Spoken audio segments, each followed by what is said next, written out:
नमस्कार दोस्तों, मैं अनुज मिश्रा। आज एक ऐसे मुद्दे पे बात करना चाहते हैं जिसके बारे में शायद ही कोई बात करता हो, इवन करते भी हैं बहुत सारे लोग। देखिए, इस समय मैं यहाँ पे अभी फ़िलहाल चाणूस्य मंदिर में बैठा हुआ हूँ और ये मंदिर अगर आप देखेंगे तो मैनपुरी का कह सकते हैं एक पुराने प्रतिष्ठित मंदिरों में से एक है। देखिए, आप पूरा का पूरा मैं आपको दिखा रहा हूँ, ये देखिए। और अभी शाम के लगभग 5 बज रहे हैं और आप लोग देख रहे होंगे कि मंदिर बिल्कुल वीरान है। यहाँ पे शायद ही है 2-4 लोग होंगे मुश्किल से, और कोई भी नहीं दिख रहा है। लेकिन वहीं अगर आप किसी और मंदिरों की तरफ जाएं, जैसे वृंदावन चले जाएं, कैची धाम चले जाएं, कहीं भी चले जाएं, इवन किसी भी मंदिर में चले जाएं, तो आप देखेंगे कितनी सारी भीड़ वहाँ पे देखने को मिलती है।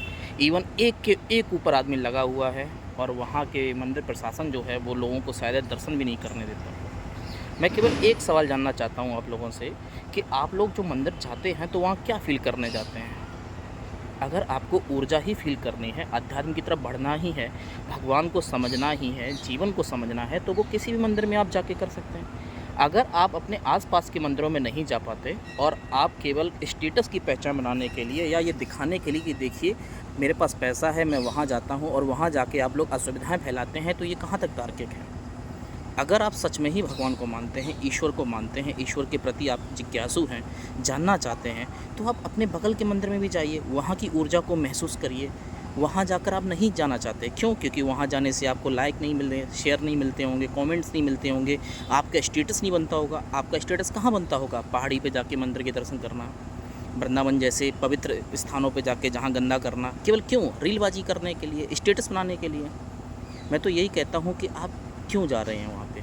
अगर आप वहाँ की चीज़ों को नहीं महसूस करना चाहते, इवन जो लोग महसूस करना चाहते हैं, जो ईश्वर के प्रति जिज्ञासु हैं, जो वहाँ जाना चाहते हैं, वो भी नहीं जा पाते। क्यों? क्योंकि आप लोगों ने वहाँ जाके इतनी भीड़ बढ़ा दी है, वहाँ जाके इतनी असुविधाएँ फैला दी हैं कि अब लोग वहाँ नहीं पहुँच पाते।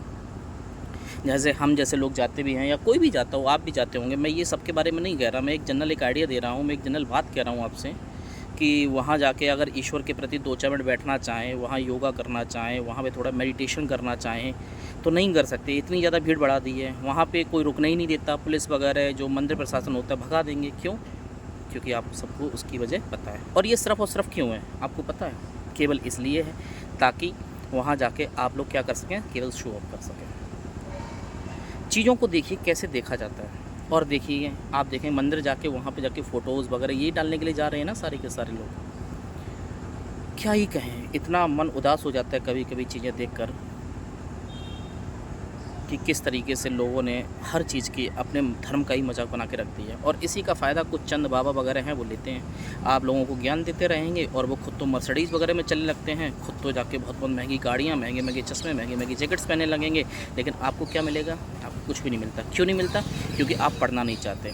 वो 4 किताबें पढ़ के आपको ज्ञान देने लग जाएँगे, लेकिन आप उस ज्ञान को सुनना चाहेंगे, लेकिन कोई भी नई किताब नहीं पढ़ना चाहेंगे।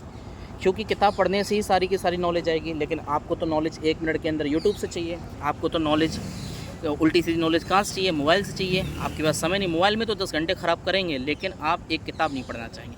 अगर आप खुद से गीता पढ़ते, खुद से रामायण पढ़ते, खुद से वेदांत पढ़ते, खुद से दर्शन पढ़ते, आपने वेद पढ़ते, तो शायद है कि आपको हर एक चीज़ की सटीक जानकारी होती और आप चीज़ों को खंडन भी करते। आप चाहे समाज में जितना अंधविश्वास फैला हुआ है उतना अंधविश्वास ना होता।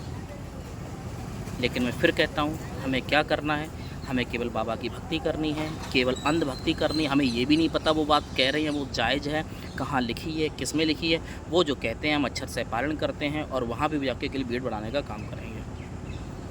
बाबा के दर्शन करेंगे।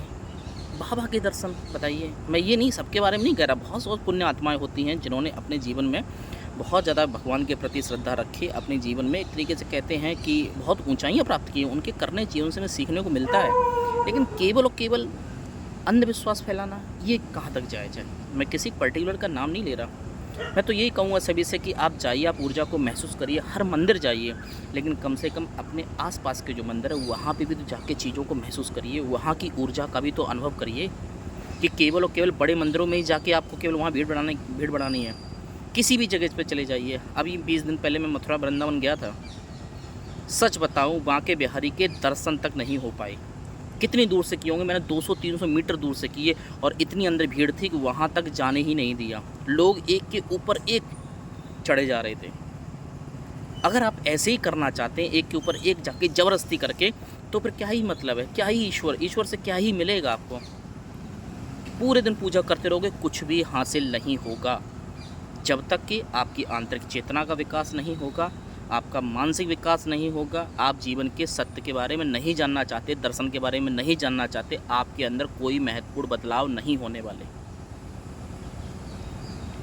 चीज़ों को समझिए, थोड़ा सा देखिए, और जहाँ तक हो कृपया करके सही तरीके से जाइए, ईमानदारी से जाइए, वहाँ जाके थोड़ी देर बैठिए, मेडिटेशन करिए, समझने का प्रयास करिए, और वहाँ की ऊर्जा है और आपकी जो आंतरिक ऊर्जा है उनके बीच में संबंध स्थापित करने का प्रयत्न करिए। तब आप देखेंगे कि आपका जीवन एक नई दिशा की तरफ अग्रसर हो रहा है।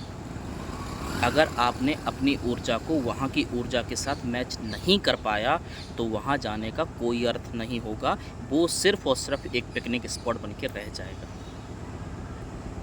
चलिए, मैं ज़्यादा तो नहीं कहूँगा, आज के लिए इतना ही रखते हैं। कोई अगर लगा हो आपको कि मैंने ज़्यादा कहा तो उसके लिए क्षमा चाहूँगा, बस थोड़ा दिल में आया तो कह दिया। देखेंगे एक बार फिर से अपने पुराने मंदिर, जो हमारा मैनपुरी का चानेश्वर मंदिर है, उसकी थोड़ी सी आप लोग की निधि देखिएगा।